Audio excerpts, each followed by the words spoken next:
The contract folder felt heavy in Fila's hands, heavier than paper and ink had any right to feel. She'd secured the next core deal through sheer determination, countless sleepless nights and sacrifices that had carved pieces from her soul. Her grandmother's ruby necklace, the one that had survived 3 generations, passed from strong woman to strong woman, now belonged to a pawnshop owner who barely looked at her while counting cash with calloused fingers.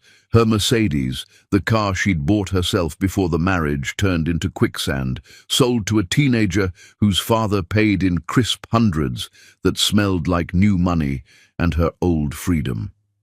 Every piece of herself traded away to save Simon's failing company, to prove that their love meant fighting through impossible odds, to demonstrate that marriage was about sacrifice and endurance. The automatic doors of the luxury shopping complex whispered open with a pneumatic sigh, and time fractured into before and after. Simon stood beneath the crystal chandelier, its 1,000 glittering pieces casting fractured light across the marble floor, his arms wrapped around Isabella from accounting, not a friendly hug, not a consolation embrace, not a professional gesture misread by distance. His hands splayed across her lower back with the familiarity of repeated practice, fingers pressing into fabric like they knew exactly where to rest, their bodies fitted together like puzzle pieces that had found each other in secret 1,000 times before Isabella's head rested on his chest, exactly where Fila's used to rest, back when she still believed his heartbeat meant something true, when the rhythm against her ear had felt like home instead of betrayal's percussion. The folder slipped an inch in her grip. The next core contract, 100 million in revenue, the salvation of everything she'd bled for, the proof that her strategy worked even when everyone doubted, suddenly weighed nothing at all. Isabella saw her first. Her eyes widened with the shock of someone caught mid-crime, and she whispered something against Simon's collar, her lips moving against the expensive fabric Fila had helped him select last month. He turned, and Fila watched every drop of blood drain from his face until he looked like a ghost, wearing her husband's expensive suit, his skin taking on the greyish pallor of a man facing consequences he'd convinced himself would never arrive. The marble floor stretched between them like an ocean, like miles of impossible distance, like the actual space that had existed in their marriage, while Fila fooled herself into believing proximity meant intimacy. Shoppers flowed around the tableau, unaware they were witnessing the precise moment a woman's heart stopped believing in second chances, stopped making excuses, stopped translating his failures into her responsibilities. Isabella's voice came out small and uncertain, a question that held no real curiosity, just the hollow politeness of someone hoping social convention might smooth over catastrophe. "Is she your ex?" Fila's response cut through the air with surgical precision, each word chosen for maximum clarity and minimum emotion. "No, I'm the current wife, but thank you for showing me who's going to be his next ex."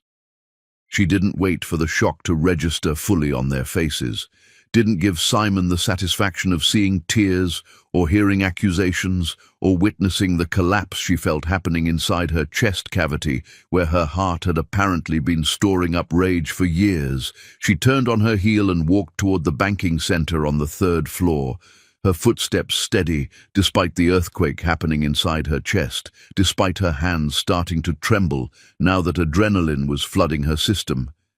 The banking representative looked up with a professional smile that faltered when she saw Fila's expression. Whatever her face showed, it was enough to make the representative straighten immediately, concern replacing practiced warmth. "I need to freeze every joint account under my name immediately, every credit card attached to my husband, everything." Her voice didn't shake, hands didn't tremble where the representative could see them. She'd spent the last 2 years holding herself together through impossible pressure. She could hold herself together through this too. She'd perfected the art of functioning while dying inside. 12 minutes later, every account was locked. Every credit line suspended, every financial connection severed with the efficiency of someone who'd been preparing for this moment without consciously knowing it. The Nextcore contract, signed under her maiden name because she'd been rebuilding her professional reputation after Simon's failures had tarnished it, went into her personal safety deposit box alongside the only jewelry she hadn't sold, her mother's wedding band, which she now slid off her finger and placed in the cold metal drawer with hands that had finally started shaking. Simon's calls started before she reached the parking garage, 23 missed calls by the time she slid into her rental sedan, the cheap car that smelled like air freshener and strangers, so different from the Mercedes she'd sacrificed. She answered once, her voice calm as winter morning, cold as the truth that had just rearranged her entire understanding of the last 7 years. "The company you were about to lose? I just saved it. The wife who saved it? You just lost her." She dropped the phone out the window. It shattered against the highway asphalt, pieces scattering like the fragments of everything she'd believed about their marriage, about his love, about her worth in his eyes. The wind whipped through the open window and Fila realized she was smiling. Not from joy, not from satisfaction, from the savage relief of finally knowing the truth instead of drowning in suspicion and self-doubt and wondering if she was crazy for noticing all the small betrayals that preceded this enormous one. Her apartment, the small place she'd kept in her name alone, the refuge she'd never mentioned to Simon, because some part of her had always known to keep an exit route, waited in the quiet neighborhood across town. She'd paid the rent through her separate account, the one he didn't know existed, the one she'd fed with freelance work done at midnight after he'd fallen asleep, insurance she'd bought without admitting to herself why she needed insurance against her own marriage. Inside, she locked the door and slid down against it, the contract folder still clutched against her chest like armor that hadn't quite protected her heart. The sobs came then, wrenching and ugly, the kind of crying that leaves you hollow afterward, that empties you out completely. She cried for the woman who'd sold her grandmother's necklace, believing it would save their future. Cried for the wife who'd worked 18-hour days thinking her sacrifice proved love. Cried for every moment she'd chosen to trust him when her instincts had whispered warnings she'd been too devoted to hear, too committed to acknowledge. When the tears stopped, Fila stood and walked to the bathroom mirror. Her eyes were swollen, mascara tracked down her cheeks in ugly streaks, but beneath the wreckage she saw something she hadn't seen in years. Herself, not Simon's wife. Not the woman breaking herself in half to hold his world together, just Fila Kumalo, the brilliant strategist who'd been buried under someone else's needs for far too long. She washed her face with cold water that shocked her skin into numbness, scrubbed away the makeup and the tears and the last remnants of the woman who'd walked into that shopping complex believing her marriage was solid. Then she opened her laptop. The Nextcore contract was hers. Every clause, every negotiation, every innovative solution that had won them over bore her fingerprints, her vision, her expertise. Simon had been the salesman who smiled in meetings, who charmed executives with surface-level understanding. She'd been the architect who actually built what was promised, who delivered beyond expectations. Her phone, the new one she'd activated on the drive home, buzzed with an email from her attorney, the one she'd quietly retained 3 weeks ago when she'd first suspected Simon's late nights weren't about deadlines. The message was brief. "Received your documentation. Everything is ready when you are." Fila hit reply and typed 3 words. "I'm ready now." Outside her window, the city lights flickered on as dusk settled into darkness. Somewhere across town, Simon was probably panicking, discovering that his access to everything had been severed, that the foundation of his entire professional existence had walked out of his life in the time it took for automatic doors to open and close. She didn't feel guilty, didn't feel vindictive. She felt awake. The contract folder sat on her desk, And Phila opened it one more time, reading through the terms she'd negotiated with brilliance he'd never possessed. This wasn't his second chance. This was her first one. The first opportunity to build something that belonged entirely to her, untainted by his mediocrity and betrayal. Her reflection in the darkened window showed a woman standing taller than she had in years. The automatic doors had opened on the truth. Now every other door was hers to walk through alone. Chapter 2. Surgical Extraction. The movers arrived at dawn, their truck idling in the driveway like a getaway vehicle, exhaust creating ghostly clouds in the cold morning air. Phila had orchestrated this with the precision of a military operation. Every item catalogued during sleepless nights, every belonging sorted into hers and his with clinical detachment. She'd taken nothing that predated their marriage, nothing he could claim in court, nothing that would give him ammunition to paint her as vindictive or grasping, just her clothes, her books, her grandmother's quilt that had covered their bed but had never really been his, and the laptop that contained years of work he'd presented as collaborative but was entirely hers. Every line of code, every strategic framework, every innovation that had kept his company from drowning. Simon wasn't supposed to be back until evening. He'd texted, before she'd blocked him, about a trip upstate to meet with potential investors. She knew now it was probably Isabella's family reunion, another weekend of playing pretend, while Phila drowned in spreadsheets and strategy, another 48 hours of him building a parallel life she'd been too exhausted to notice. But plans shifted like sand, and Simon's car pulled up just as the movers were loading the last boxes into the truck's cavernous interior. He stumbled out, still wearing yesterday's shirt with wrinkles that suggested he'd slept in it, hair uncombed and sticking up at odd angles, eyes wild with panic and sleeplessness. "Phila, wait, just wait. We can talk about this." She didn't pause, didn't acknowledge him, just kept directing the movers with calm efficiency. The head mover glanced between them, clearly accustomed to domestic drama accompanying his work, his face carefully neutral.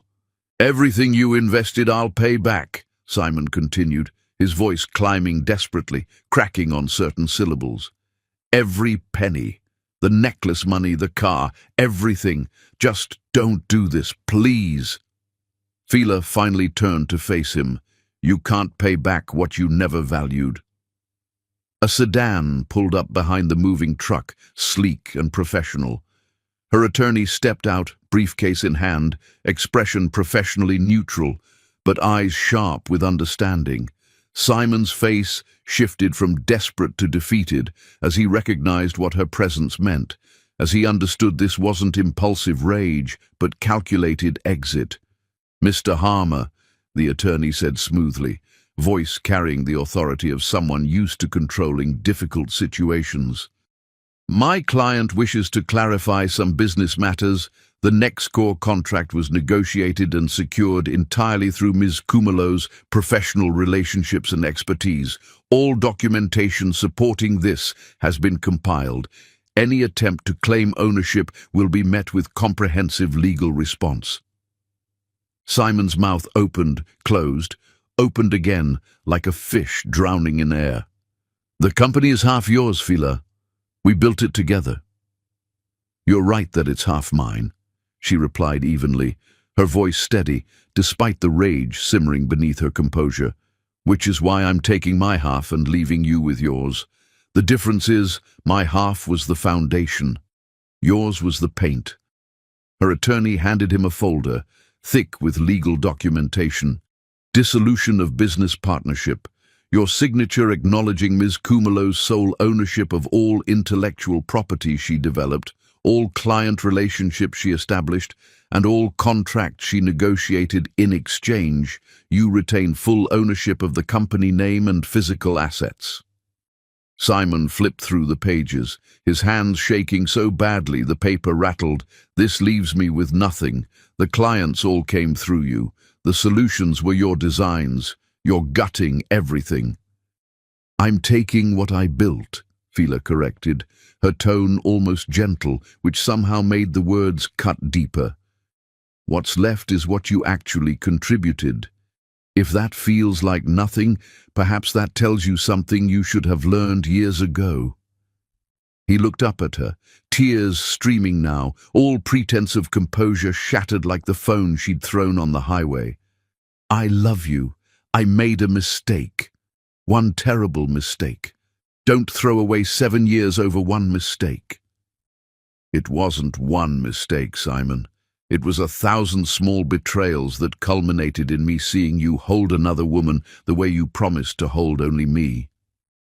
Her voice remained steady, almost gentle, which somehow made the words cut deeper. But even that wasn't the real betrayal. The real betrayal was you spending 7 years taking credit for my work, while I convinced myself that partnership meant making you look good, that love meant hiding my light so you wouldn't feel dim by comparison. The movers were waiting by their truck, clearly uncomfortable, shifting weight from foot to foot.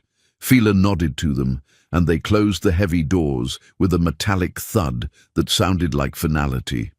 Simon tried one more approach, the one that used to work when they argued about his spending or his credit-taking, the one that had always made her soften, charm laced with vulnerability. Baby, I know I don't deserve you. I've known that since the day we met, but I've been trying every single day to become the man worthy of you. I failed. I know I failed, but give me another chance to try. Please. I gave you 7 years of chances, Fila said quietly, each word deliberate and final. I gave you my grandmother's necklace, my car, my credit, my sleep, my sanity, my belief in myself. You took all of it and spent it on looking successful, while I actually did the work of being successful, and when I was grinding myself into dust to save what I thought was ours, you were upstate with Isabella pretending I didn't exist. She walked toward her car, her attorney falling into step beside her like a bodyguard. Couples therapy, Simon shouted, desperation making his voice crack and rise to something almost feral.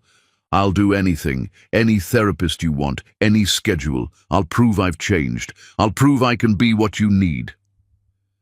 Fila paused with her hand on the car door, her back still to him. For a moment something flickered across her face. Not hope, not forgiveness, but a flash of the woman who'd once loved him enough to bet everything on their future, who'd believed his promises were solid ground instead of quicksand. Then it passed like a cloud across the sun. You haven't changed, Simon. You've just run out of options. There's a difference. She looked back at him over her shoulder.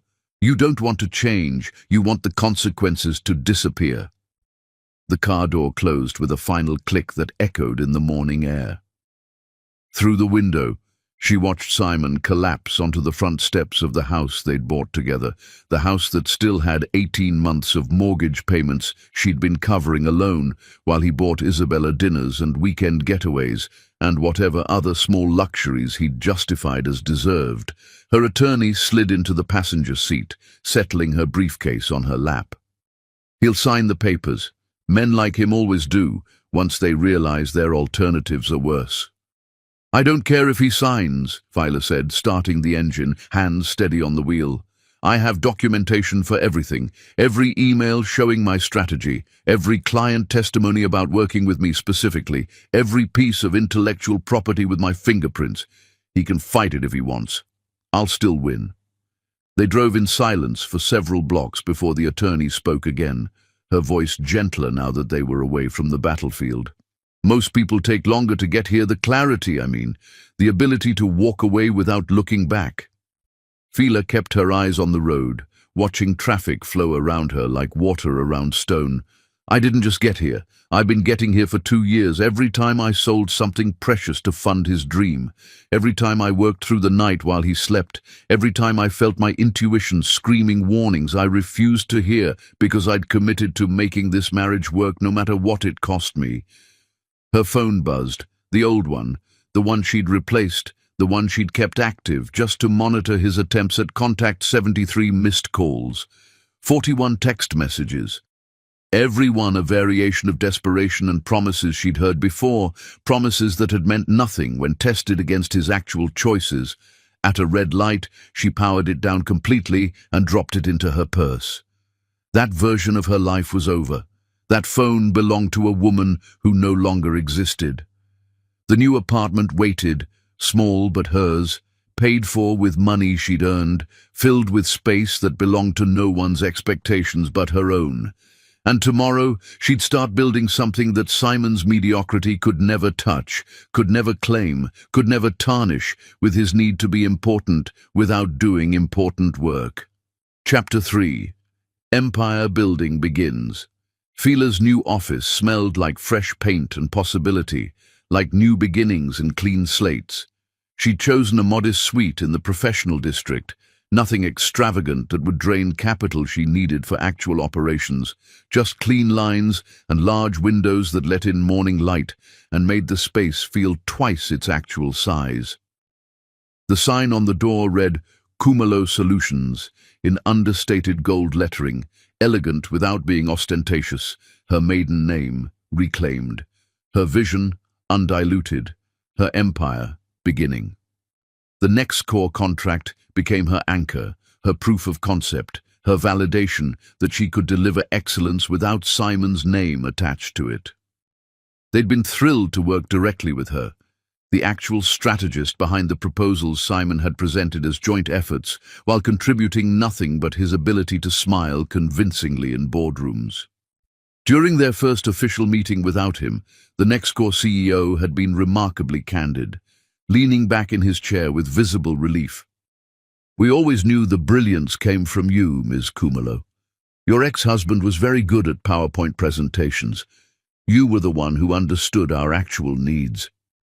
She assembled a small team, 3 brilliant minds she'd worked with on freelance projects, people who'd seen her capabilities separate from Simon's shadow, who knew exactly who did the real work. No fancy titles designed to inflate egos, no hierarchy games meant to establish dominance, just competent professionals who respected results over egos, who understood that excellence spoke louder than job descriptions. The work consumed her in the best possible way, 18-hour days that felt different from the grinding exhaustion of saving Simon's sinking ship, different from the desperate treading water that had characterized her marriage. This exhaustion came with ownership, with the satisfaction of building something that couldn't be taken credit for by someone else's smile and handshake, with the certainty that every success belonged entirely to the people who actually achieved it. Word spread quietly through the industry like smoke under doors.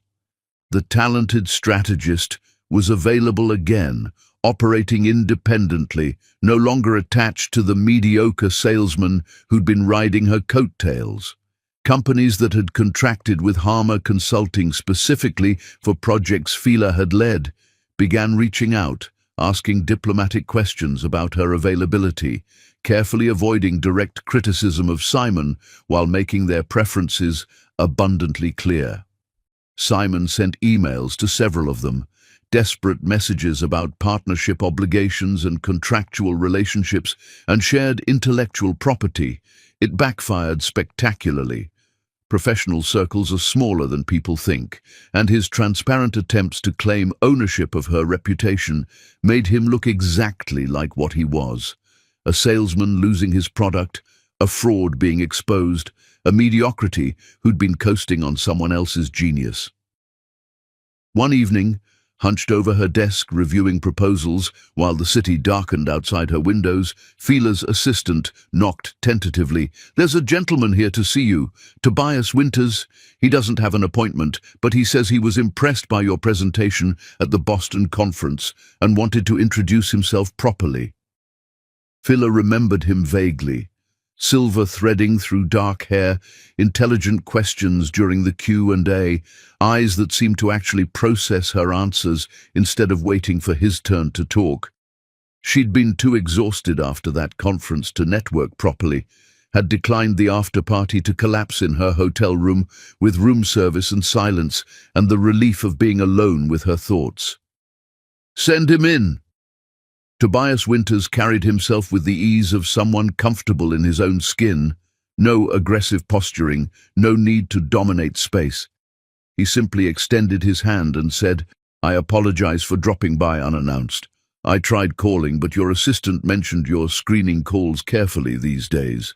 Smart man, acknowledging the barrier instead of pretending offense at it, respecting boundaries instead of trying to charm his way past them. "What can I do for you, Mr. Winters?" "Tobias, please. And actually, I'm here to ask what I can do for you." He settled into the chair across from her desk with relaxed confidence. "My firm specializes in supporting emerging companies with solid foundations and visionary leadership. Your presentation in Boston outlined approaches to ethical implementation that most people talk about, but very few actually understand how to execute. I'd like to explore whether there's an opportunity for strategic partnership." Fila studied him carefully, cataloguing every detail of his body language and word choice. She'd heard enough pitches from men who wanted to help her succeed while positioning themselves to control outcomes, who used words like partnership while meaning acquisition. "I'm not interested in being absorbed into someone else's portfolio. If that's what you're suggesting, we can end this conversation politely now. I'm suggesting investment capital in exchange for minority stake and advisory role, with all operational control remaining entirely with you." His directness matched hers, no dancing around terms or burying intentions in vague language. "I've built 3 successful ventures and sold 2 of them. I'm at a stage where I'm more interested in supporting genuine innovation than collecting companies like trophies." They talked for 90 minutes. He asked thoughtful questions about her growth strategy, her risk assessment, her vision for scaling without compromising the quality that made Nextcore choose her. Never once did he suggest she needed him to succeed. He framed it as her needing resources, and him having resources to offer in exchange for being part of something worthwhile, something that aligned with his values. When he left, Fila sat in the quiet office feeling something she hadn't felt in years, intellectually matched. Simon had always needed her to simplify concepts, to make her ideas accessible to his limited understanding, to translate brilliance into terms he could grasp and then repeat. Tobias had kept pace with her thinking and occasionally pushed her further, challenged assumptions she'd held without examining them. It felt dangerous and exhilarating at once, like standing at the edge of something that could either be freedom or another kind of cage. That night, Simon appeared at her apartment building. The doorman called up, apologetic and uncomfortable. "There's a Mr. Harmer insisting he lives here. Should I send him away?" "Yes, and please add him to the list of people who should never be granted access under any circumstances." Through her window, she watched Simon argue with the doorman before finally retreating to his car, his posture defeated and angry simultaneously. He sat there for over an hour, staring up at her building like his gaze alone could summon her, before finally driving away. Her phone, the new one, buzzed. "Tobias. Thought about our conversation. Would you be interested in continuing the discussion over dinner? Strictly professional, and you pick the restaurant so you're comfortable." Fila stared at the message. Her instinct screamed warnings about trusting anyone, about protecting the space she'd fought to claim, about maintaining the walls she'd built so carefully. But another part of her, the part that had once believed in partnership before Simon had corrupted the concept, wondered if there were actually people who collaborated without consuming, who elevated without diminishing. She typed, "Thursday evening, Anthony's downtown, professional attire, and bring your detailed analysis of my growth projections. If this is serious, prove it." His response came quickly. "See you Thursday, and I'm always serious about supporting actual talent." Below her window, Simon's car was gone. But even if it hadn't been, even if he'd stayed there all night watching her windows, it wouldn't have changed anything. The automatic doors had opened she'd walked through, and she was never, ever walking back. Chapter 4. His descent, her ascent. Simon's descent wasn't dramatic. No spectacular crash, no public scandal that would make satisfying headlines or provide the kind of vindication that feels good in the moment. Just the slow erosion of credibility that happens when the talented partner leaves and the remaining partner can't deliver what was promised, when the curtain pulls back to reveal the wizard was always just a man with a microphone. Harmer Consulting lost its first major client when the deliverables failed to match the proposals, when Simon's team produced competent but uninspired work that lacked the innovative edge clients had come to expect. The second client followed within weeks, citing concerns about consistency and vision, using diplomatic language that translated to, "We hired you for her brain, not your smile." By the third cancellation, industry whispers had become open knowledge, the kind of gossip that spreads through professional networks like wildfire. Simon Harmer had been coasting on someone else's genius, and now that genius worked elsewhere. He tried hiring, brought in consultants who had impressive credentials but couldn't replicate what Filler had brought to every project. The intuitive understanding of what clients actually needed versus what they claimed to want. The ability to see 3 moves ahead and position solutions before problems fully materialized. The new hires were competent. Filler had been extraordinary. There's no replacement for extraordinary, no amount of money that can purchase vision that comes from genuine brilliance rather than learned formulas. Meanwhile, Cumulo Solutions landed 3 substantial contracts in rapid succession. Companies that had watched Filler operate in the background during her marriage suddenly wanted her leadership front and center, wanted to work with the actual architect instead of the salesman who'd been taking credit. Her reputation wasn't just rehabilitated, it was revealed. People realized they'd been crediting the wrong person all along, that the magic had always come from her, while Simon merely performed the illusion of competence. The fourth contract came with a challenge. They needed someone who could navigate complex implementation across multiple departments with different priorities and competing agendas.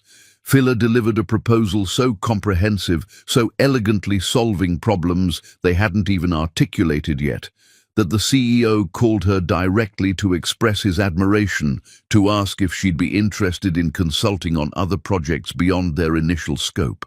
That CEO happened to be Tobias's former business partner, a connection that felt either like remarkable coincidence or like the universe conspiring towards something.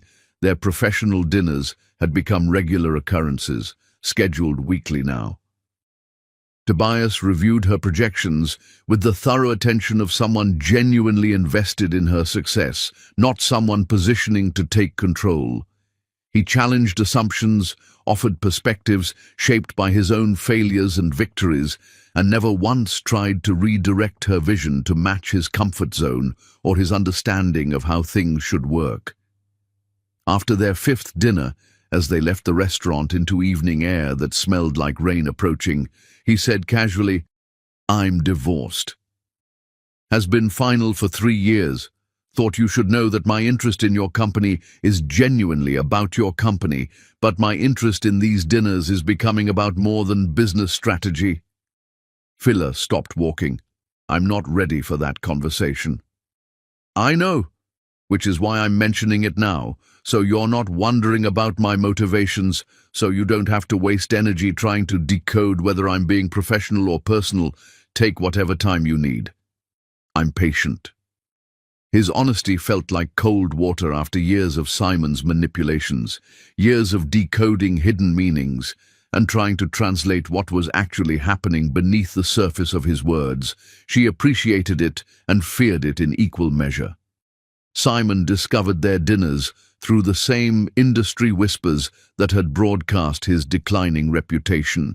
He showed up at her office building during lunch, disheveled in a way that suggested he'd been awake for days, his shirt wrinkled and his eyes bloodshot with exhaustion or tears, or both. Security called up.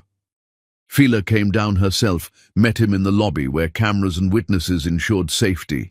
where the public nature of the space would prevent the kind of scene he might attempt in private. "You're seeing someone," he said without preamble, voice flat with accusation. "Tobias Winters. I looked him up. Successful, wealthy, sophisticated. Is that what this was about? Trading up?"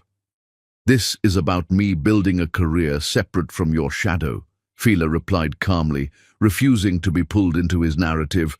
"Who I have dinner with is none of your concern." 7 years, Fila, 7 years of marriage, and you replace me in months? "I haven't replaced you, Simon. I've replaced the version of myself that thought enabling your mediocrity was love." He moved closer, and security tensed, hands moving toward intercept positions, but his approach wasn't threatening. It was broken, the movement of someone who'd lost all dignity and didn't care about appearances anymore. "I lost everything. The clients, the reputation, the credibility. Isabella left me too, said I was obsessed with you, that she couldn't compete with a ghost. I have nothing left." "You have exactly what you built by yourself," Fila said quietly, almost gently. "Without me propping you up, without me doing the actual work while you took credit, this is what you actually are. Maybe use this time to figure out who that person is, instead of trying to reclaim the woman who was doing your work for you. I need you. You need someone to make you look competent. I needed a partner who valued my contributions. We were never actually meeting each other's needs, Simon. I was just better at pretending we were, better at convincing myself that love meant sacrificing everything." She turned to leave. He grabbed her wrist, not violently but desperately, fingers wrapping around her arm with the grip of someone drowning. Security moved immediately, but Fila raised her free hand to stop them. "Let go," she said, looking directly at his hand on her arm, her voice carrying absolute authority. He released her immediately, then crumpled against the lobby wall like a puppet with cut strings. "I'll spend the rest of my life proving I've changed. I'll become the man worthy of you. Just tell me there's a chance, any chance at all." Fila looked at him with something that might have been pity if it weren't so exhausted, if it weren't filtered through years of disappointment and betrayal. "The man worthy of me would never have needed me to sacrifice everything to make him look successful. He would have celebrated my achievements instead of presenting them as his own. He would have been faithful when I was selling my grandmother's jewelry to save his company. You can't become that man retroactively, Simon. The chance died the moment those automatic doors opened, and I saw who you actually were." She walked to the elevator, pressed the button, and didn't look back as the doors closed, as the small space carried her away from him. In her office, she stood at the window watching the street below. Simon emerged from the building, stood on the sidewalk for a long moment, looking up at the tower like he could see her through steel and glass and all the walls she'd built, then walked away with the posture of someone who'd finally understood that some doors, once closed, have no keys. Her phone buzzed. "Tobias. Still on for tomorrow's strategy session. I have thoughts about your expansion timeline that you're either going to love or argue with passionately." Fila smiled despite herself, despite the confrontation still making her hands shake slightly. Arguing with someone who understood her language, who challenged her without undermining her, who made her think harder instead of smaller. That was what collaboration actually looked like. She typed back, "Bring your arguments, I'll bring mine. May the best logic win." Outside, the afternoon sun cast long shadows across the city. Somewhere in those shadows, Simon was driving back to an empty house filled with furniture Fila had chosen and debts she'd tried to prevent. She felt no satisfaction in his suffering.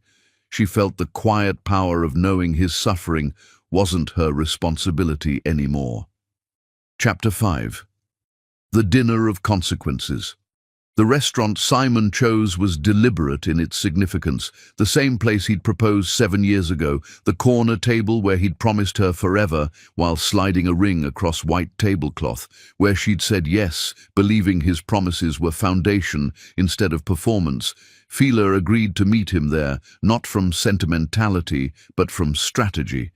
Let him see what he'd lost, in the exact place he'd convinced her to trust him. Let him sit with the ghost of who they'd been and recognize everything he'd destroyed. She arrived deliberately late, letting him sit with anticipation and anxiety, letting him rehearse whatever speech he'd prepared. When she entered wearing a burgundy dress she'd purchased for herself the previous week, confidence radiating from her posture and stride, she watched something break behind his eyes. This wasn't the exhausted woman who'd sold her car to make his payroll. This was someone who'd remembered what she looked like when she wasn't carrying someone else's failures, when she wasn't diminishing herself to make him feel adequate. Simon stood awkwardly, uncertain whether to attempt a kiss on her cheek, his body language screaming confusion about protocols for meeting the wife he'd betrayed. Fila settled that question by sliding directly into her chair, maintaining professional distance, treating this like a business meeting because that's all it was. "Thank you for agreeing to this," he began, hands clasped on the table like a penitent in confession, like someone performing humility. "I have an hour," she replied, checking her watch with deliberate significance, establishing boundaries immediately. "Make it count." He'd prepared a speech. She could see it in the way his eyes moved, referencing mental notes he'd rehearsed in mirrors, probably workshopped with his therapist, to maximize emotional impact. "I've been in therapy, intensive sessions, 3 times weekly. Dr. Brennan specializes in narcissistic patterns and accountability work. I'm confronting behaviors I didn't even recognize as harmful, seeing how I manipulated and controlled and took credit without acknowledging the harm." Fila sipped her water, expression neutral, giving him nothing. "The affair with Isabella, it wasn't about her. It was about me running from inadequacy. Every time you succeeded, every time your brilliance became undeniable, I felt smaller. Instead of celebrating you, I tried to diminish your achievements so I wouldn't have to face my own mediocrity. Isabella was just validation that I could still attract someone, that I still had value separate from your shadow. So you cheated because my competence threatened your ego," Fila summarized flatly, reducing his therapeutic language to its essential truth. "That's your explanation." "It's not an excuse. It's the truth I'm finally confronting." He leaned forward, earnest desperation in every line of his face, in the tension around his mouth. "I'm selling the house, downsizing to an apartment I can actually afford. I've taken a job, not consulting, just steady project management work that's within my actual capabilities. I'm building a life based on what I can genuinely offer, not inflated promises I need someone else to fulfill." The waiter appeared. Fila ordered grilled salmon and salad. Simon asked for the same, though she doubted he'd taste anything, doubted he had any appetite beyond the desperation to convince her of his transformation. "I'm impressed," she said, when the waiter retreated, her tone carefully neutral. "Genuinely. Personal growth is difficult work, and it sounds like you're engaging with it sincerely." Hope flickered across his features like a match in darkness. "But none of that changes what happened," she continued, extinguishing that hope with factual precision. "None of your therapy sessions rewind time to give me back my grandmother's necklace. Your accountability doesn't restore the 2 years I spent grinding myself into exhaustion while you were texting Isabella during my late-night work sessions. Your recognition of narcissistic patterns doesn't erase 7 years of you accepting credit for my ideas without ever publicly acknowledging where the brilliance actually originated. I know I can't fix the past. You can't even properly apologize for it, Simon. You just explained why you did what you did. Like understanding your motivations somehow mitigates the harm. Like if I understand the psychology behind your betrayal, I should forgive it. That's still narcissism. You're making your growth journey about how it affects you, not about the wreckage you left in my life." His jaw tightened. She watched him cycle through responses, defensiveness rising, then being suppressed by whatever his therapist had taught him about accountability, about not making excuses. "You're right," he finally said, and the admission seemed to cost him something. "I'm sorry. Not sorry I got caught. Not sorry it ended badly for me. Sorry that I hurt you. Sorry that I took your sacrifices for granted. Sorry that I betrayed you when you deserved absolute loyalty. Sorry that I stole credit for your work and convinced myself I'd earned the recognition. Just sorry. For all of it." Filer studied him across the table, noting the weight loss, the dark circles, the tremor in his hands. The apology was probably as genuine as he was capable of delivering. It still changed nothing, meant nothing, repaired nothing. "I accept your apology," she said quietly, each word deliberate. "And I acknowledge the work you're doing to become better. But accepting your apology doesn't mean reconciliation. It just means I'm choosing not to carry anger about who you were. It means I'm releasing you from my emotional energy. But if I'm becoming someone different, then be that person for someone else. I don't want the improved version of you, Simon. I want my life without you in it. I want to stop having this conversation in my head. Stop defending boundaries you keep testing. Stop explaining why your growth doesn't earn you another chance." Desperation cracked through his practiced composure like ice breaking. "The business is collapsing. I've lost almost everything. Doesn't that prove I've learned how much I need you?" "It proves you were dependent on me. That's not the same as needing me. You need someone to rescue you from consequences. I need a partner who would never put me in the position of being their only rescue, who would never require me to save them from their own choices." Their food arrived. Fila ate steadily, tasting every bite, savoring the salmon and the vegetables and the simple pleasure of a meal she could afford herself. Simon pushed food around his plate, appetite destroyed by the conversation, by watching her eat calmly while his world collapsed. He tried another angle, voice dropping to intimate pleading, to the tone he'd used in their bedroom when he wanted something. "Don't you miss what we had? The good parts, before everything fell apart. We had real moments, Fila, real love. We had me loving you while you loved the image of yourself my devotion created," she corrected, meeting his eyes directly. "Those aren't the same thing. You loved having someone brilliant make you look brilliant. I loved someone who never actually existed." "That's not fair. You had Isabella in your arms while I was signing the contract that would save your company. Please don't lecture me about fairness." Simon's control finally fractured.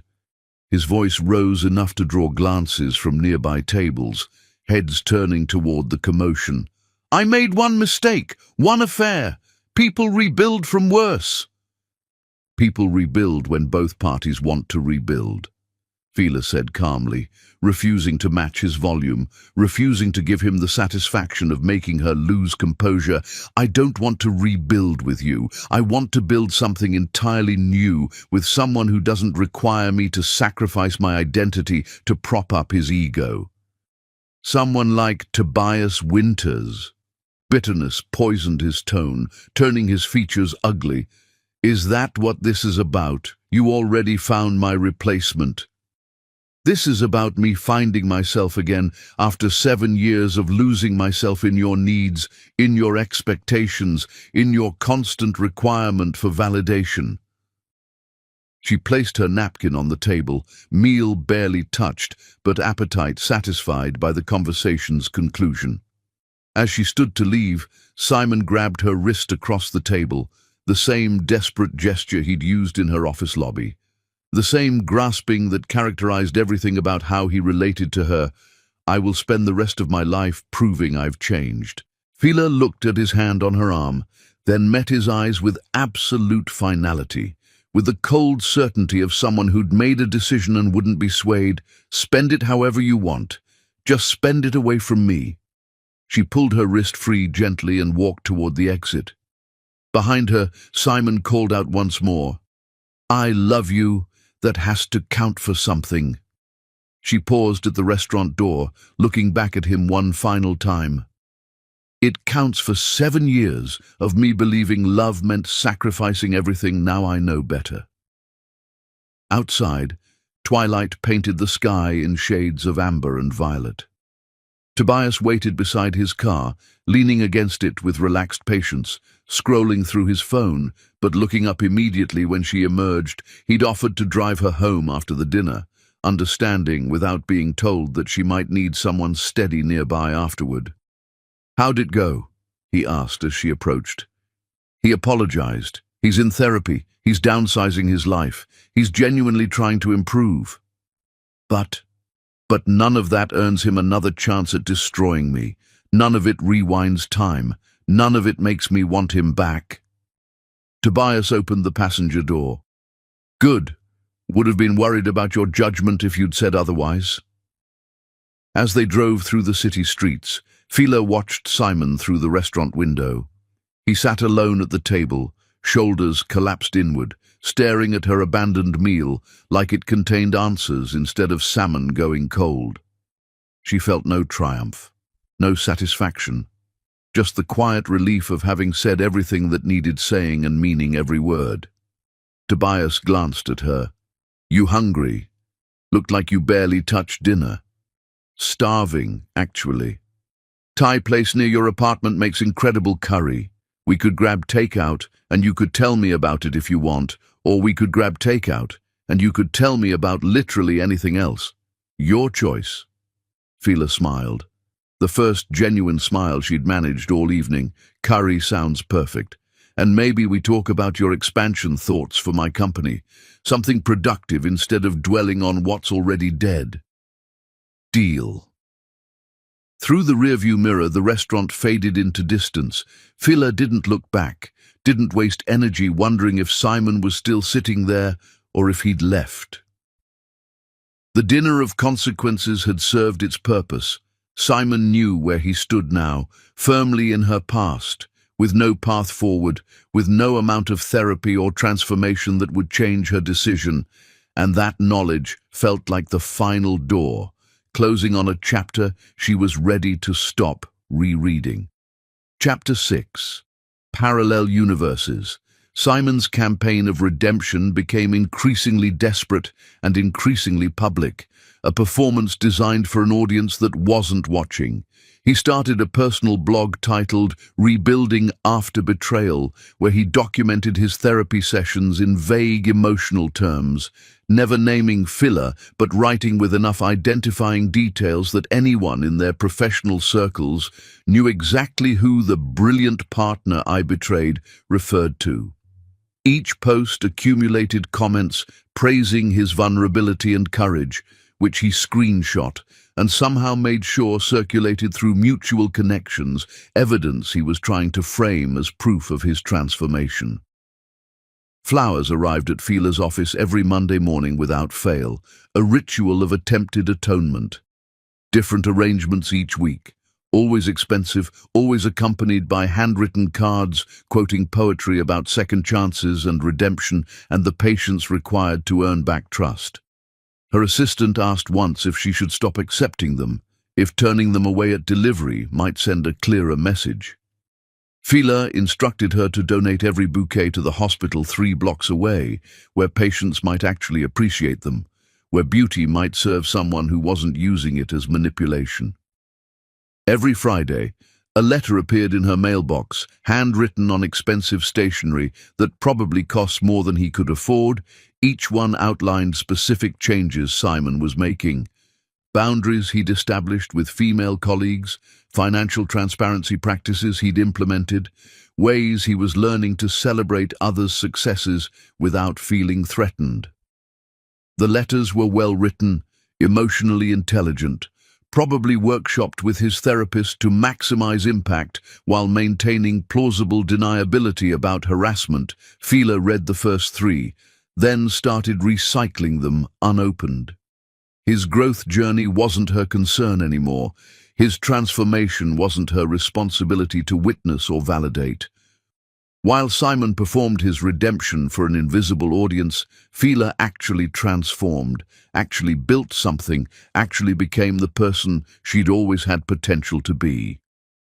Cumulo Solutions expanded into a second office in Chicago, a clean, modern space that reflected her aesthetic and values.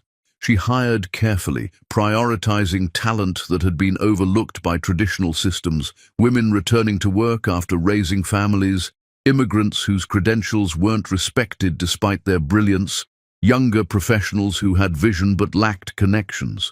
She built a culture of actual collaboration, where ideas mattered more than who voiced them, where credit went to those who earned it, where success was measured by results rather than performance of importance. The next core contract led to referrals. Those referrals led to reputation. That reputation led to opportunities that would never have been possible under Simon's leadership, because he'd always played it safe, always chosen the path that made him look good over the path that achieved actual excellence. Fila understood how to take calculated risks that paid off exponentially, how to see possibilities others missed. She traveled to conferences now, presenting under her own name, about implementation strategies and ethical frameworks, speaking to packed rooms about topics she'd mastered through years of actual practice. People listened intently, leaned forward in their seats, asked sophisticated questions that demonstrated they understood the depth of what she was sharing. They sought her out afterward for deeper conversations, for consulting opportunities, for partnerships built on mutual respect. It felt surreal and entirely natural at once. This was who she'd always been, just finally visible without Simon's mediocrity blocking the light. Tobias became a constant presence, though never intrusive, never demanding. He understood the difference between being available and being demanding, between showing up and taking over. They had dinner regularly, sometimes discussing business expansion strategies, sometimes debating philosophy or literature, or whether the restaurant's dessert menu was ambitiously creative or pretentiously ridiculous. The conversations flowed with easy intelligence, with the comfort of two minds that operated at similar speeds. During one such dinner, Tobias mentioned his divorce with the same casual honesty he approached everything, no performance or seeking sympathy. She told me I was married to my work more than to her. She was right. I was building an empire, but forgetting to build a life. Took me 2 years of therapy to understand that success without partnership feels hollow, but partnership shouldn't require someone to make themselves smaller.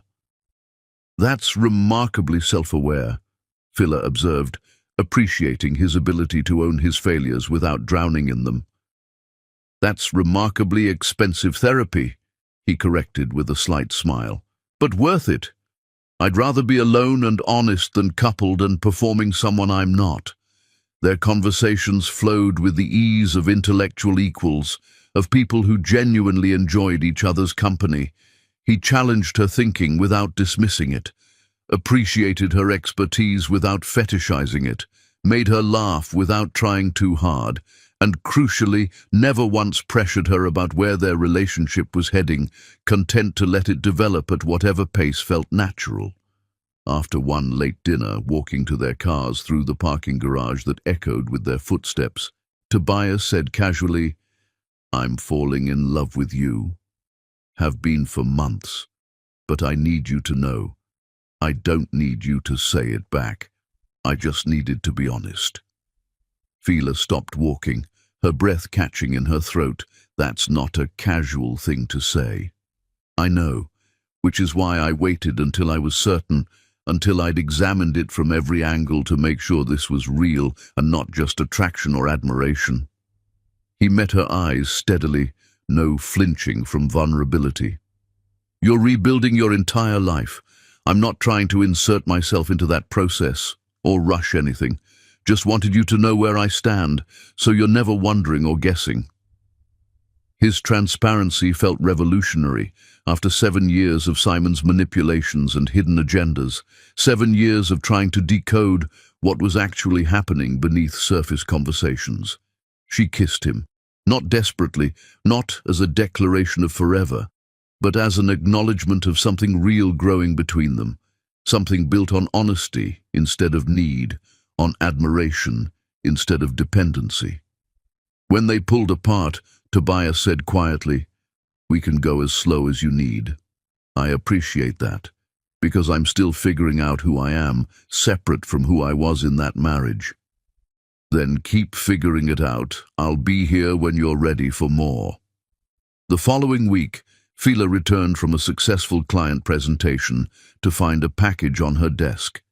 Inside was a check for $47,000 and a note in Simon's handwriting. "Partial repayment for everything you invested in me. I know money can't fix what I broke, but it's all I have left to offer." Her assistant stood in the doorway, uncertainty written across her face. "What do you want me to do with it?" Fila stared at the check. It represented the cash value of her grandmother's necklace, her car, various liquidated assets she'd poured into his failing company. It wasn't close to repayment for the emotional toll, for the years of her life spent propping up his mediocrity, but it was probably everything he actually had after selling the house and downsizing. "Set up a scholarship fund," she said finally, decision crystallizing as she spoke. "For young women in technical fields who show exceptional promise but lack financial resources, deposit this as the founding contribution." Should we tell him? No. What I do with his guilt isn't his business anymore. The scholarship fund launched quietly. Fila named it after her grandmother, the woman whose ruby necklace had bought her final months of believing in Simon's promises.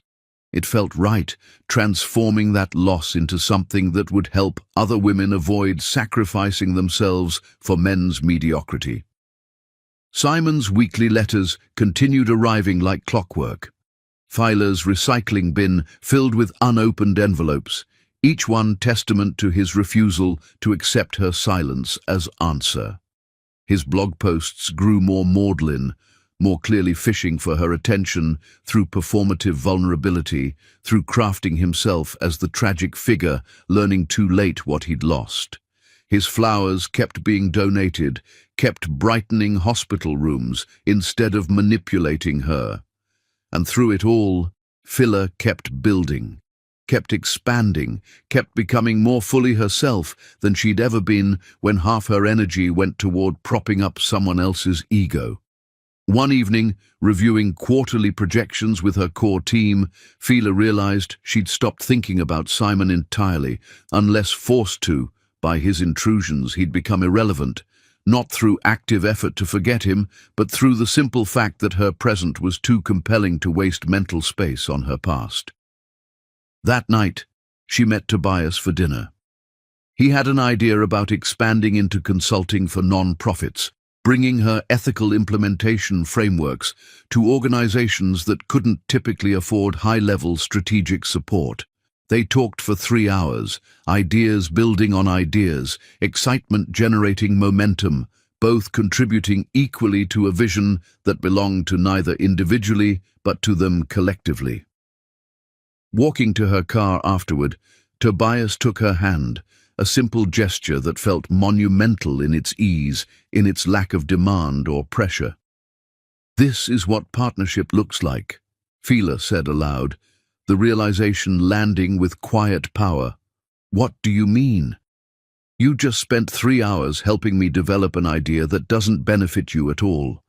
You were genuinely excited about my vision without needing to insert yourself into it or take credit for it." "Well, yeah," Tobias said simply, like it was the most obvious thing in the world. "Your success doesn't diminish mine. That's kind of the whole point of partnership, multiplying instead of dividing." Simon had never understood that, probably still didn't, even with all his therapy. But Fila finally did, and that understanding was worth more than any apology he could craft. Chapter 7. The harassment escalates.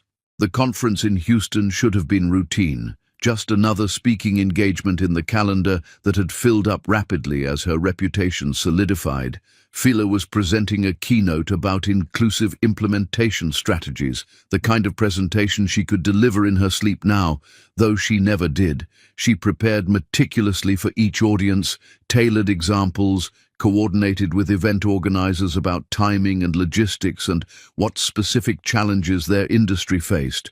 What she hadn't coordinated was Simon's attendance. He appeared during the networking reception the evening before her presentation, moving through the crowd with the determination of someone on a mission, his eyes scanning faces until they locked on hers. Fila saw him before he reached her, that familiar face now gaunt from stress and sleepless nights, wearing a suit that hung slightly too loose on his diminished frame, looking like a man who'd stopped eating properly. She excused herself from the conversation with a potential client from Denver and intercepted him near the refreshment table, away from witnesses but visible to the crowd. "What are you doing here?" "It's a public conference. I bought a ticket." "This is my professional space, Simon. You're crossing boundaries we've established repeatedly." "I'm attending an industry event," he countered, voice artificially calm, practiced. "Just like hundreds of other people. If you happen to be here too, that's coincidence." But it wasn't coincidence, and they both knew it. He'd tracked her speaking schedule somehow, probably through her company's public events calendar, possibly through contacts who didn't understand why she wanted distance from him. He'd positioned himself deliberately in her path, orchestrated this encounter with the same manipulation he'd used throughout their marriage, throughout the reception. She felt his eyes following her like physical weight. Every conversation she had, every networking connection she made, conducted under his watchful observation, his presence contaminating space she'd carefully built separate from him. It felt violating in a way his letters and flowers hadn't. This invasion of physical space, this refusal to respect the boundaries she'd tried to establish. Her presentation the next morning went flawlessly, despite her awareness that he sat in the fourth row, taking notes like an attentive student studying material he'd somehow missed the first time, like he was cataloguing her brilliance now that it was no longer available for him to exploit. When she finished to enthusiastic applause, Simon was first on his feet for the standing ovation, his clapping deliberate and prolonged, a performance of support that made her skin crawl. During the Q&A session, his hand shot up immediately. The moderator called on him before Fila could indicate she wouldn't accept his question, before she could signal that his participation wasn't welcome. "You mentioned the importance of acknowledging all contributors to successful projects," Simon said, voice carrying through the conference hall with calculated projection. "How do you recommend handling situations where previous collaborative partnerships dissolved, but the methodologies developed during that partnership continue informing current work?" The question was calculated, designed to force her acknowledgement of their shared history in front of hundreds of witnesses, to create a narrative where he'd contributed to her current success. Fila saw the trap clearly, saw exactly what he was trying to accomplish. "I recommend transparency about influence while maintaining clarity about authorship," she replied evenly, meeting his eyes directly. "Methodologies evolve through many influences, but the person implementing and refining them owns that evolution. Previous contexts inform present work without dictating it. Credit belongs to those who do the actual work, not those who were merely present." She moved to the next question without acknowledging Simon further, without giving him the engagement he was seeking. After the conference, hotel security informed her that Simon had attempted to book a room on her floor, claiming they were traveling together, that they had reconciled. They denied the request based on her previous instructions to flag his name, to prevent exactly this kind of manipulation. Tobias, who'd flown out to Houston as much for moral support as for business meetings he'd scheduled with contacts in the area, listened to the security report with increasing concern, his jaw tightening. "This isn't healthy persistence anymore," he said carefully, trying not to overstep, but unable to hide his worry. "This is obsession." "I know," Fila admitted, exhaustion settling into her bones like sediment. He's escalating because the letters and flowers aren't getting response. He's trying different tactics, testing different boundaries to see what might work. What do you want to do about it? She appreciated that he asked instead of dictated, that he treated this as her decision to make, her boundaries to enforce.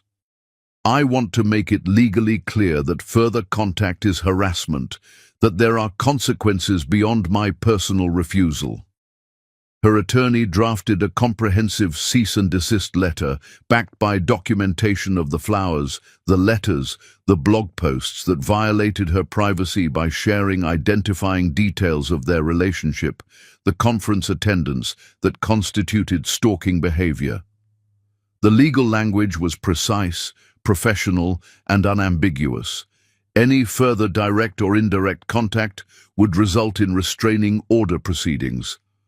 Simon's response came through his own attorney, a letter that managed to be both defensive and pleading, that tried to reframe harassment as persistent love.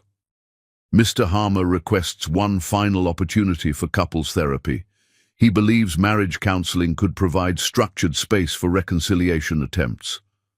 Fila's response was equally formal and significantly shorter. Ms. Cumulo declines all reconciliation attempts. The marriage is irretrievably dissolved.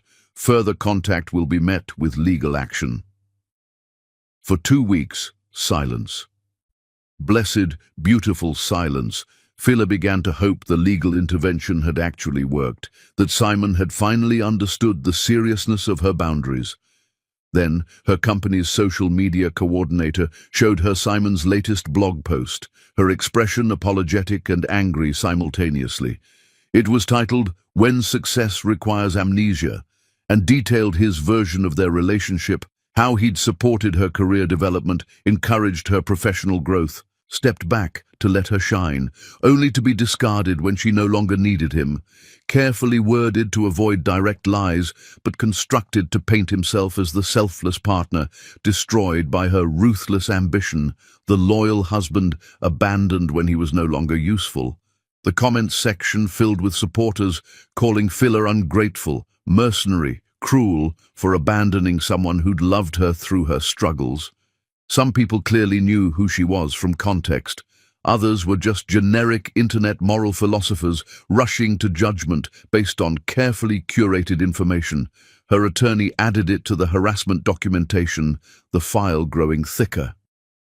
Tobias found her in her office that evening, staring at the blog post on her screen, reading the comments that painted her as villain in a story Simon had constructed from half-truths and omissions. He didn't ask what was wrong. He could see the evidence glowing from the monitor. "He's rewriting history," Fila said quietly, voice hollow, "making himself the victim of my success instead of the beneficiary of my sacrifice.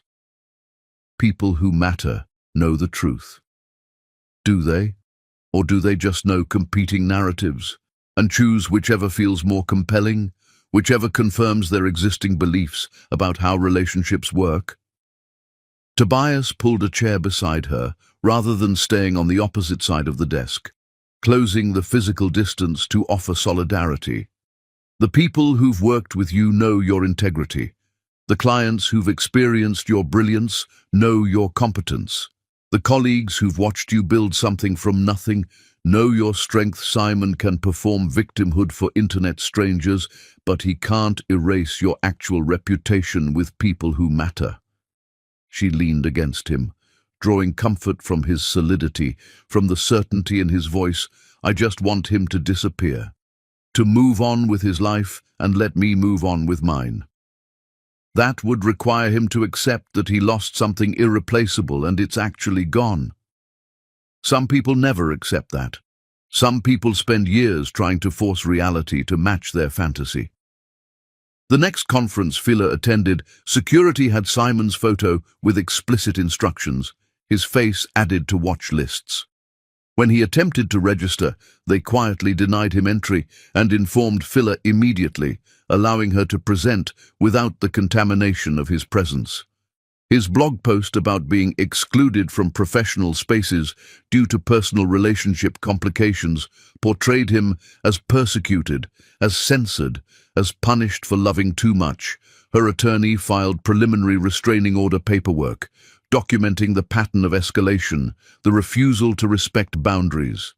And through it all, Fila kept building, kept expanding, kept refusing to let his escalating harassment diminish what she'd created, kept showing up to work and conferences and her own life with the determination of someone who wouldn't be forced into hiding one evening, leaving her office late after finalizing a major contract that would expand her team by 20 people. She found Tobias waiting in the lobby, jacket draped over his arm. "I have a dinner meeting across town," he said casually, checking his phone like his presence was coincidental. "Thought you might want company on your walk to the parking garage." She understood what he wasn't saying, that he'd tracked her late work nights and positioned himself as subtle protection, without making her feel fragile or controlled, without making his concern into restriction. "I'd like that," she said, gratitude warming her chest. Walking through the parking structure with his presence beside her, Fila realized that security didn't have to mean restriction. Partnership didn't have to mean losing autonomy. And love, real love, looked like someone showing up consistently without demanding recognition for basic decency. Simon had never understood any of that Tobias did, and that difference was everything. Chapter 8. Love Without Conditions. The coastal vineyard stretched across rolling hills like something from a painting, grapevines heavy with late summer fruit, catching golden afternoon light that turned everything amber and magical Fila and Tobias had driven up for the weekend, ostensibly to meet with the vineyard owner about potential consulting work on their expansion strategy, but really just to breathe air that didn't smell like city exhaust and obligations, to exist somewhere that felt removed from the constant pressure of building and protecting and defending. They walked between the rows, soil warm beneath their feet, conversation meandering through topics with the ease of people completely comfortable in each other's presence, no need to fill silence or perform interest. They discussed everything and nothing. Philosophy, recent books they'd read, whether the vineyard's terroir actually affected taste, or if wine culture was elaborate placebo effect. Tobias stopped at a vista point overlooking the valley, the view stretching for miles. "I need to tell you something, and I need you to just listen until I'm finished. Can you do that?" Fila nodded, heart suddenly accelerating despite the peaceful surroundings, despite the warmth of sun on her shoulders. "I love you," he began, and she noticed he wasn't nervous, just intentional, choosing each word with care, treating this declaration like the serious commitment it was. "I love your intelligence, the way you dismantle complex problems and rebuild them into elegant solutions. I love your integrity, how you refuse to compromise your principles even when it would be easier, even when it would be profitable. I love your strength, the way you rebuilt yourself after someone tried to convince you their failures were your responsibility. I love how you laugh at terrible puns and how you get competitive about meaningless games and how you remember tiny details people mention in passing." He paused, making sure she was actually hearing him, not just waiting for her turn to speak. "I want to build a life with you. Not because I need you to complete me. I'm already complete. Not because I want to fix you. You're not broken. Not because I have some fantasy about saving you. You saved yourself spectacularly. I want to share life with you because being with you makes everything richer, food tastes better, ideas develop further, silence feels comfortable, success means more when I get to tell you about it. Problems feel manageable when we tackle them together." The vineyard breeze carried the scent of grapes and earth and possibility, warm against her skin. "I'm asking you to marry me," Tobias continued, pulling a small box from his pocket with the confidence of someone who'd thought this through completely. "But I'm asking because I want to be your partner in all things, not because I need you to validate my existence. If you say no, I'll be disappointed, but I'll survive, because I was whole before I met you. If you say yes, I promise to spend every day remembering that you're whole too. That you don't need me, you choose me. And that's the whole point. Fila took the box, opened it to reveal a simple platinum band with a single stone. Elegant without being ostentatious, beautiful without demanding attention, expensive without being wasteful. Simon proposed with a speech about how I completed him, she said quietly, turning the box in her hands. How he couldn't imagine life without me. How I made him a better man. Every sentence was about what I did for him, how I served his needs, how my existence functioned to improve his. That's not partnership. That's parasitism. I know that now. She looked at the ring, then at Tobias, at his patient expression, waiting for her actual response. You're asking because you want to share success, not because you need someone to create it for you. Exactly. They walked further into the vineyard, Fila turning the ring box in her hands, Tobias giving her space to process without pressuring for immediate answer, without making his question into demand.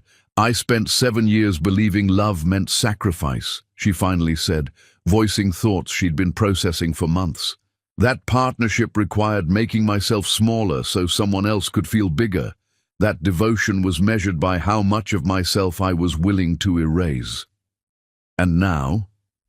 Now I know that real partnership is multiplication, not division. Two people bringing their full selves and creating something that honors both. She slipped the ring onto her finger. It fit perfectly, like it had been made specifically for her hand. Yes, I'll marry you. Because you see me completely and love me anyway. Because you challenge me without crushing me. Because partnership with you feels like expansion, not contraction.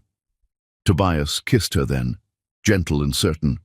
The kind of kiss that promises without demanding, that celebrates without possessing. The engagement announcement appeared in a profile piece about Tobias's investment firm partnering with Cumulo Solutions on an innovative initiative around ethical frameworks in emerging markets. The article mentioned the personal relationship almost as an afterthought. Both parties were private about personal matters, the journalist noted, preferring to let their professional accomplishments speak for themselves. Simon saw it online. Through a mutual friend who still maintained awkward connections to both parties, despite knowing the full history, he sent a message. I just want her to be happy. If she's happy, I can finally let go. The mutual friend, uncomfortable with being messenger and regretting maintaining the connection, forwarded it to Fila with apologies for the intrusion. Fila's response was brief and final. He let go the day he chose Isabella. I've been happy for a long time. He just wasn't paying attention.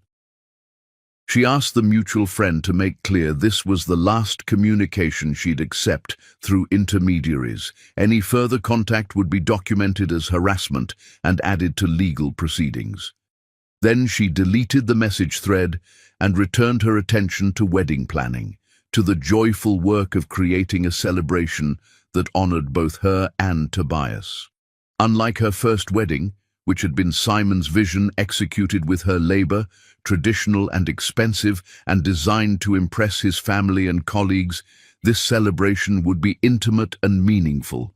A ceremony that honored both families' traditions, held at the vineyard where Tobias proposed, focused on actual partnership rather than performing relationship success for audiences who didn't matter. During a venue tour with the event coordinator, a pleasant woman with efficient warmth, she mentioned casually, "We had another inquiry about your date from someone named Simon Harmer. We told him the date was booked, but he was quite persistent about confirming it was your wedding." Fila's smile didn't falter, though something cold settled in her stomach, though the intrusion felt like violation. That man doesn't get to attend the life he tried to destroy. The coordinator nodded professionally, making notes. "We've added his name and photo to our security protocols. He won't get past the entrance." Tobias, standing beside her reviewing catering options, squeezed her hand gently. "You okay?"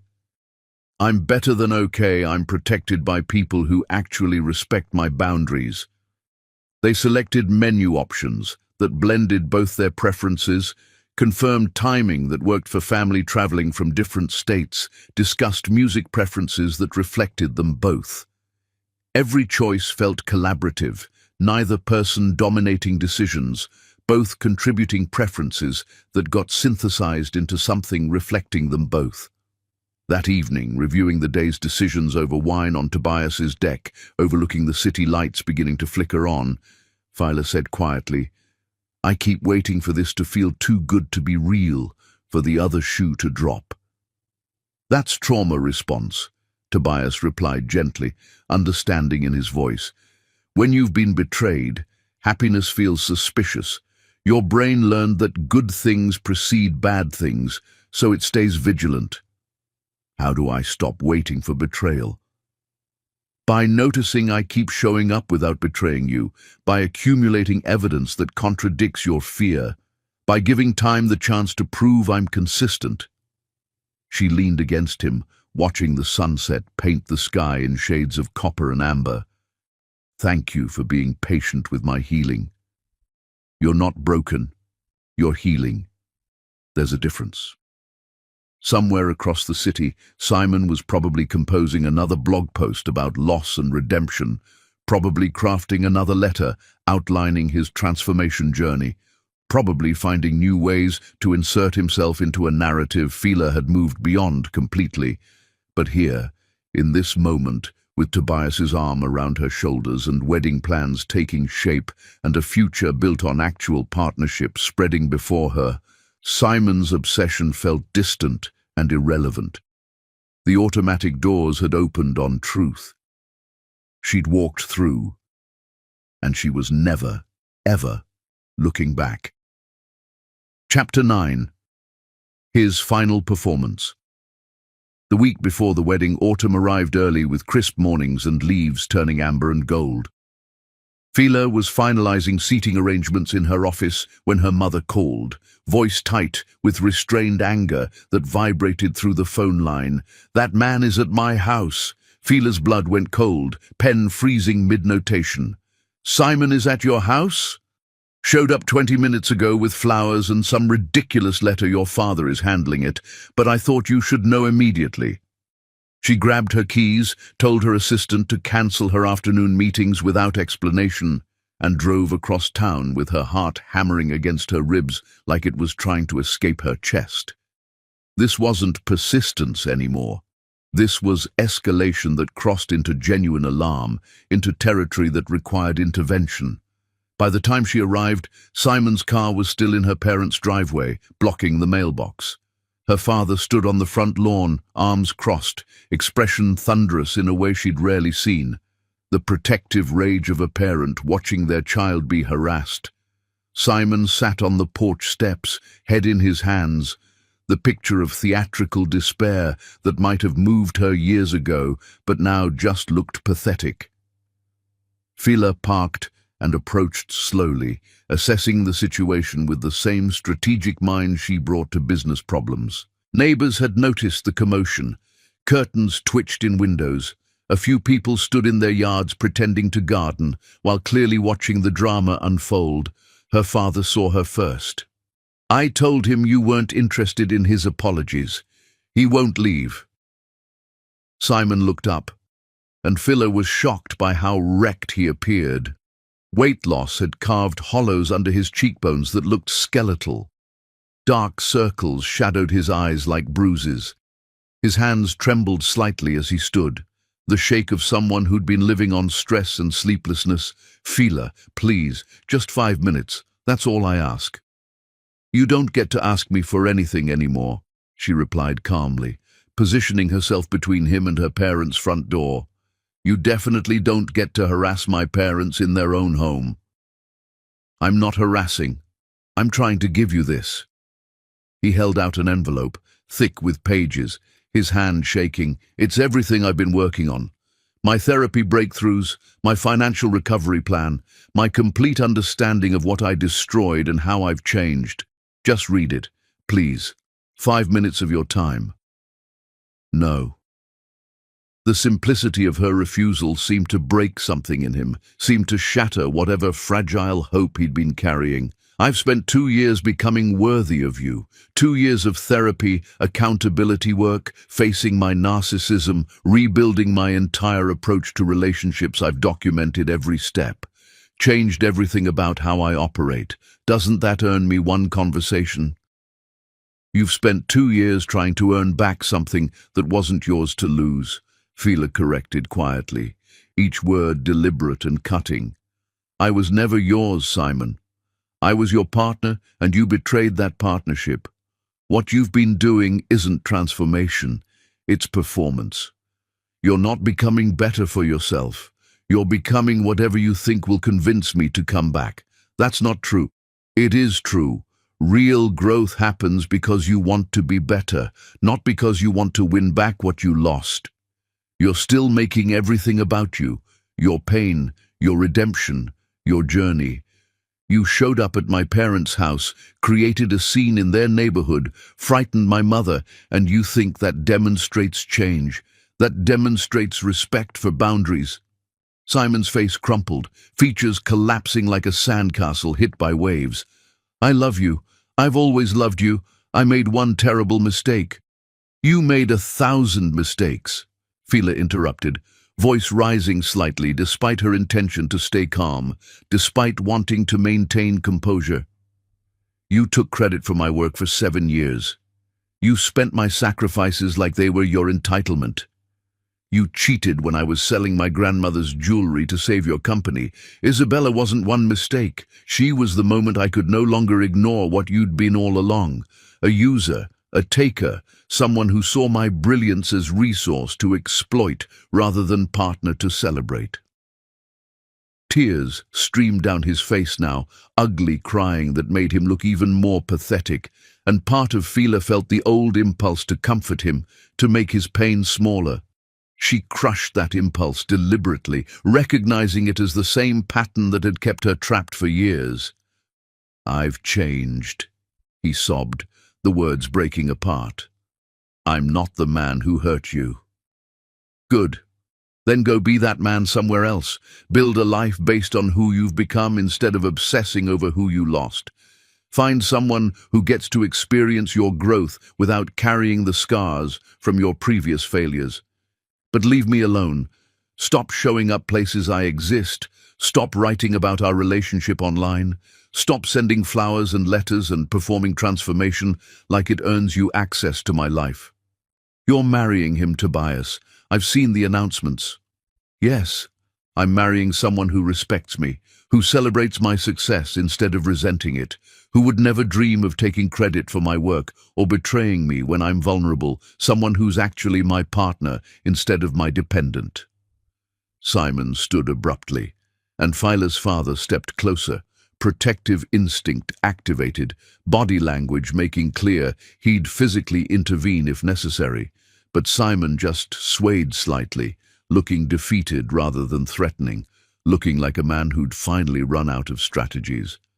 I lost everything, he said, voice hollow and broken. My company failed. My reputation is ruined. My career is mediocre project management work that bores me. I have nothing. You have what you built by yourself, Fila said with finality, with the cold certainty of someone stating facts, without me doing the actual work while you took the credit. This is who you are when you're not standing on my shoulders, when you're not exploiting my talent to make yourself look competent. But I love you. You love the idea of not being the villain in your own narrative. That's different from loving me. You love avoiding consequences. You love rewriting history so you look like the victim instead of the betrayer. She turned to walk back to her car. Simon called after her, desperation shredding his voice into something almost feral. I'll spend the rest of my life proving I've changed. Fila stopped, looked back one final time, memorizing his face so she could remember this moment when her resolve ever wavered. I spent 7 years proving I loved you by sacrificing everything.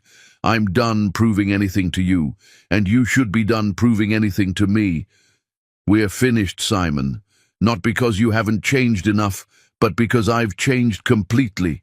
The woman who would take you back doesn't exist anymore. I killed her to survive you."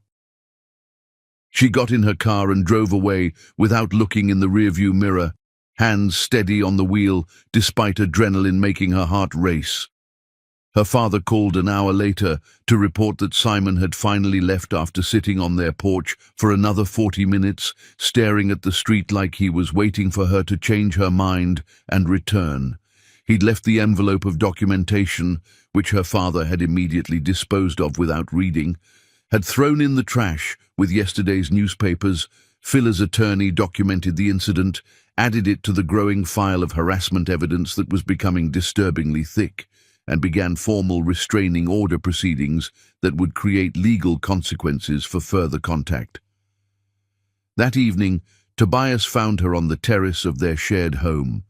They'd moved in together months ago, combining households with the ease of people who'd thoughtfully considered compatibility rather than rushing into cohabitation for symbolic reasons.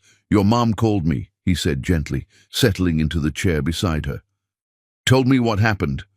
How are you holding up?" "I'm tired," Phila admitted, exhaustion in every syllable. Tired of his obsession, tired of being the object of his redemption fantasy, tired of existing in his narrative instead of just living my own life. The restraining order should help. It should have never gotten this far. He should have respected my first no, my 10th no, my 100th no. But he doesn't hear no, he hears try harder. He hears, I haven't found the right strategy yet. Tobias sat beside her, close enough for comfort, but not crowding her space, respecting her need to process. Some people never learn that you can't love someone into loving you back. That persistence becomes harassment when the other person has clearly declined. He's stuck in a fantasy where his suffering earns him redemption. While I'm just trying to plan a wedding and build a company and live a life that has nothing to do with him. Which you're doing beautifully.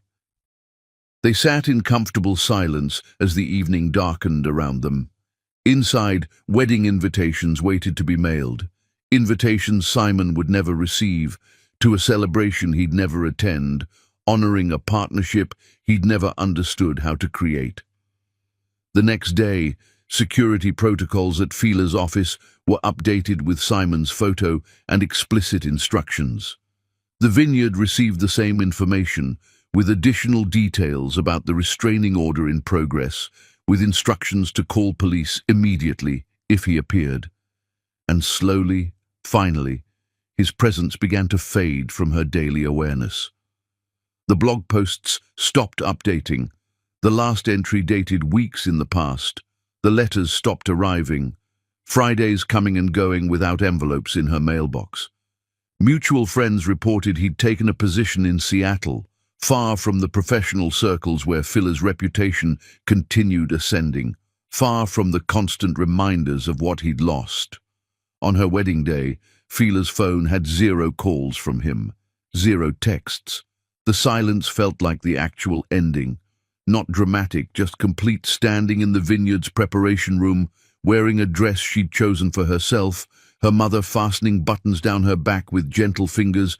Phila realized she'd stopped thinking about Simon entirely.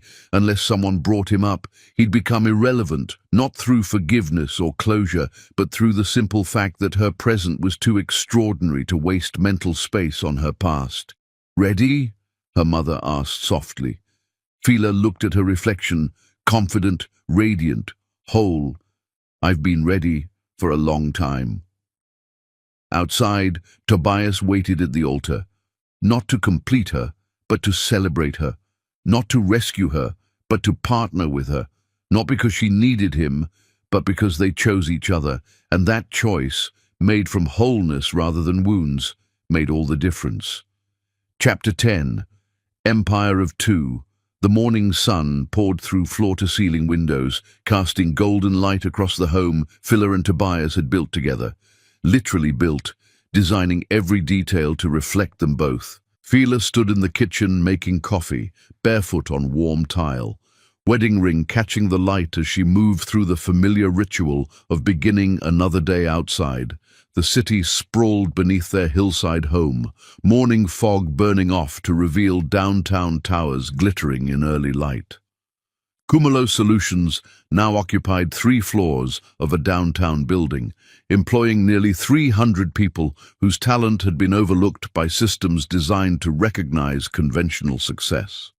The company had become known for transforming industries through ethical implementation, for proving that profit and principle could coexist, for demonstrating that brilliance came in forms traditional gatekeepers had trained themselves not to see. Tobias emerged from his study, already showered and dressed for morning meetings, reading glasses perched on his nose. He kissed her temple in passing, grabbed his coffee, sat at the counter, reviewing notes. They moved around each other with choreographed ease, neither crowding nor distant, the comfortable rhythm of people who'd learned to occupy shared space without losing individual territory. "Big day," he commented, glancing at her keynote outline spread across the breakfast bar. "Huge day," Fila agreed. The Women in Technology Summit was her platform to announce something she'd been building quietly for months, a $50 million fund for female entrepreneurs who'd been told their vision wasn't worth investment, who'd watched men with half their competence receive 3 times the funding. She'd been one of those women once, pitching ideas while Simon took credit. Never again. "You're going to change lives today," Tobias said, pride evident in his voice. "We're going to change lives," Fila corrected, pulling him close. "Your firm is matching the fund. This is partnership." "That's the difference," he agreed, understanding exactly what she meant. Preparing for the summit, Fila caught her reflection in the hallway mirror, tailored suit that commanded attention, confidence earned through surviving what should have destroyed her. She thought briefly about that moment in the shopping complex, automatic doors opening on truth she couldn't unsee. Those doors hadn't just revealed Simon's betrayal. They'd opened onto the life she was always meant to build. She heard about Simon occasionally. Through industry grapevine, he'd remarried someone in Seattle, worked steady project management, lived an ordinary life. She felt nothing about it. Not satisfaction, not vindication, not even curiosity. Backstage, the summit coordinator ran through final logistics. 3,000 women filing in, voices creating anticipation and community. Tobias found her in the wings. "You're going to be magnificent." "I'm terrified," she admitted. "Good. Fear means it matters." He squeezed her hand once, then stepped back. The introduction began. Fila listened to her accomplishments recited. Company growth, innovative frameworks, industry recognition, feeling strange hearing her journey summarized when she knew every sacrifice those achievements represented. Then she walked onto the stage. 3,000 women rose in welcome. Fila felt the energy, the hunger for validation that their struggles weren't personal failures but systemic barriers. She began speaking. "Someone once asked me how I rebuilt after losing everything. I told them I didn't lose everything. I lost the illusion that I needed someone else's permission to be extraordinary." The audience leaned in. "The revenge isn't making him regret losing you," Fila continued. "The revenge is building something so magnificent that his presence in your past becomes a footnote you rarely remember to mention." She announced the fund, $50 million for women whose ideas had been dismissed. The crowd rose in ovation. In the wings, Tobias watched with quiet pride. Not because she was his, but because she was hers. Fully, completely, unapologetically herself. Somewhere in Seattle, Simon saw the live stream trending. He watched for 30 seconds before closing the laptop. Some doors, once you walk through them in the wrong direction, never open again. Fila had learned that lesson standing before automatic doors. Simon never learned it. And that made all the difference. After the summit, After networking and celebration, Phila and Tobias drove home through evening traffic. "How do you feel?" he asked. "Complete," she said simply. "Not because everything is perfect, but because I finally understand that I don't need permission to be who I am." They climbed the hill toward home, city lights flickering on beneath them. Inside, they made dinner together, chopping vegetables and debating seasoning, ordinary intimacy of people who'd chosen partnership over performance. That night, lying in bed with Tobias's breathing steady beside her, Phila realized she couldn't remember the last time she'd thought about Simon without external prompting. The automatic doors had opened. She'd walked through into truth. And what remained, this life, this partnership, this unapologetic brilliance, was everything she'd been too afraid to claim when she was busy trying to be enough for someone who would never think anyone was enough. Outside, the city slept. Inside, Phila finally did too, dreamless, peaceful, whole. The empire she'd built wasn't conquest or revenge. It was freedom, and that was the greatest victory of all.